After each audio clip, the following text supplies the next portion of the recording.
Eh bien bonjour à toutes et à tous, c'est Jonathan Subtil et bienvenue sur ce 4e épisode de l'Internet Inutile. Alors aujourd'hui on va parler d'un gros buzz en particulier qui a été beaucoup médiatisé ces derniers temps. C'est en rapport avec le cinéma et un grand réalisateur de films. Je veux bien sûr parler de Spielberg. Alors Spielberg on ne présente plus vraiment, le type est un peu une machine du cinéma. Entre Les Dents de la Mer, Jurassic Park, Il faut sauver le soldat Ryan, ou La liste de Schindler, ou encore La guerre des mondes. Bon, de toute façon, on va pas faire toute la liste, mais il y a beaucoup à dire en fait sur sa filmographie, tellement le mec a touché à tout et n'importe quoi. Et apparemment, sa passion du cinéma a beaucoup plu à sa famille, notamment sa fille, Michaela. Ouais, mais c'est pas le même genre de cinéma. Alors papa avait dû être bien content quand il l'avait appris. Sauf que la petite Michaela, en fait, au lieu de se lancer dans les films d'horreur, ou dans les films de guerre, ou dans les films de science-fiction, comme papa a fait souvent, a plutôt envie de se lancer dans le cinéma qui concerne la bite et la foufoune. En effet, Michaela Spielberg a décidé de se lancer dans l'industrie du porno. Voilà, donc elle suit vite fait les traces de papa, mais plutôt un autre type de traces, on va dire. Alors après, pourquoi pas, mais bon bah papa Spielberg, il est un petit peu désappointé quand même. En tout cas, maintenant je ne regarderai plus le doigt d'E.T. de la même manière.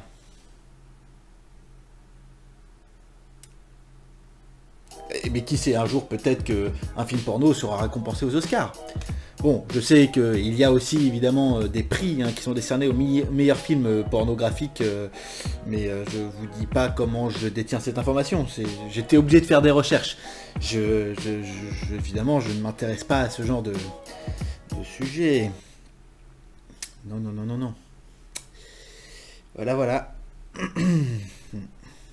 Bon là du coup c'était vraiment le gros truc, la grosse news des dernières semaines on va dire en termes de people dans le monde du cinéma. Maintenant on va parler de choses un petit peu plus précises, des petits faits divers et des trucs un petit peu croustillants quand même. C'est le but. Un homme de 38 ans se masturbe dans un bus mais n'est pas condamné car c'était dimanche. Mais attends, mais c'est la meilleure excuse. Ça me rappelle un petit peu un épisode de What the Cut avec Antoine Daniel avec son histoire de chalet là.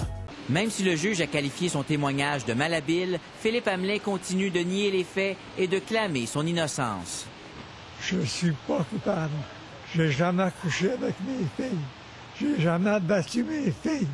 Jamais touché à mes filles, excepté une fois au chalet. Bah du coup, on pourra ressortir la même excuse, Mais dis donc, monsieur. Oui. Bah arrêtez. C'est dégoûtant, mais complètement. C'est dégueulasse ce que vous faites là. Vous êtes pas en train de vous toucher quand même. Non, c'est dimanche quoi. Y a rien de choquant quoi. Ah ouais. Ouais c'est vrai. Ouais puis faut dire ce qui est. C'est pas désagréable. Parlons restauration maintenant et plus précisément d'un petit café. Un client gifle une serveuse car elle lui a servi le café de la main gauche. Et ceci s'est déroulé à Nantes. Quand même un petit problème là qui se pose, non? Je sais pas. T'imagines si tout le monde devait réagir comme ça dans des expériences plus ou moins similaires, dans le même délire? Pourquoi tu tiens ton crayon de la main droite? Mais attends, mais qu'est-ce que tu fais toi? Pourquoi tu marches sur tes deux pieds? T'en utilises qu'un seul, ok? Ou alors peut-être que le monsieur cherchait juste à avoir un café frappé? Ou alors un café latte? Bref, toujours est-il que le monsieur a frappé une serveuse et il avait pas à le faire. Sauf si c'était dimanche. Et parlons histoire d'amour maintenant, et notamment des réseaux sociaux comme Tinder ou autres sites et applis de rencontres. Elle envoie un message à son crush, il lui répond 8 ans plus tard. Sally nous raconte une histoire étonnante. En 2011, elle envoie un message à son crush, mieux vaut tard que jamais, il lui a enfin répondu. Mais 8 ans plus tard. Et il a la pire excuse du monde. Vous êtes prêts? On va apprendre ça ensemble. Et à votre avis, quelle est la pire excuse du monde? Je vous laisse deviner.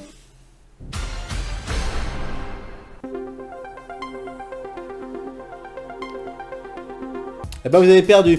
Aucune des 4 réponses proposées. Non, c'est encore pire. Le type lui a répondu 8 ans plus tard la réponse suivante. Salut, je viens de recevoir ton message. J'ai eu une mise à jour sur mon téléphone. Ça fait longtemps. Jean-Michel Mytho. N'empêche qu'il faut avouer que le mec était quand même assez couillu, parce que bon, en 8 ans, je pense que la meuf a dû refaire sa vie, et que lui, du coup, a peut-être fait sa vie pendant un temps, et que maintenant il doit être peut-être retourné au stade de célibataire, et que il s'est inventé une excuse de merde pour essayer de reconquérir la demoiselle. Je pense qu'il s'agit finalement d'un gros forceur. Voilà. Et bien voilà pour ce 4e épisode de l'Internet Inutile, j'espère qu'il vous aura plu. Il est certes à mon avis un peu plus posé que les précédents, mais cependant, il n'est pas toujours évident parfois de trouver des faits divers ou des petites infos inintéressantes à balancer. Voilà, mais bon, pour la prochaine peut-être, qui sait. D'ici là, portez-vous bien évidemment, n'hésitez pas à vous abonner si vous êtes arrivé jusqu'au bout de cette vidéo, appuyez sur la cloche bien évidemment, et je vous dis à très bientôt, ciao ciao. Il y a une déco maintenant en plus. Enfin une déco.